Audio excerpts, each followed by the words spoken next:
தென் தமிழகத்தில் முதல் முறையாக சிக்கலான இதய இரத்த குழாய் அறுவை சிகிச்சையை வெற்றிகரமாக முடித்து மதுரை அரசு ராஜாஜி மருத்துவமனை சாதனை படைத்துள்ளது.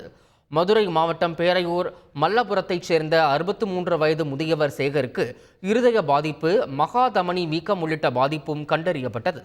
அவருக்கு அறுவை சிகிச்சை செய்வதற்கு 20 லட்சம் ரூபாய் செலவாகும் என்றும் அறுவை சிகிச்சை செய்தாலும் உயிருக்கு உத்தரவாதம் இல்லை என்றும் தனியார் மருத்துவமனைகள் கூறியதாகவும் தெரிகிறது.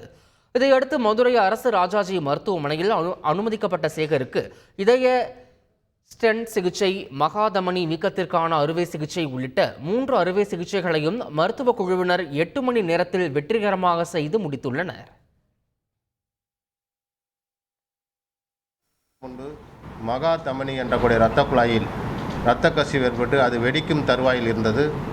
அதை தனியார் மருத்துவமனையில் 20 லட்சம் ஆகும் என்று செலவு தொகை என்று சொன்னதாகவும், அதனுடைய அறுவை சிகிச்சை மிகவும் ஆபத்தானது, உயிருக்கு உத்தரவாதம் இல்லாத ஒரு சிகிச்சை என்று கூறியதனால் அவர்கள் நமது அரசு ராஜாஜி மருத்துவமனையில் அனுமதிக்கப்பட்டு அவருக்கு அறுவை சிகிச்சை இல்லாமல் ஸ்டென்ட் என்று சொல்லக்கூடிய முறையில் நமது அறுவை சிகிச்சை நிபுணர்களும் பொது இருதய பிரிவு மருத்துவர்களும் கூட்டு முயற்சினாலும் மயக்கவியல் கூட்டு முயற்சினாலும் அவருக்கு 2 ஸ்டென்ட்டுகள் வைக்கப்பட்டு அவருடைய உயிர் காப்பாற்றப்பட்டுள்ளது.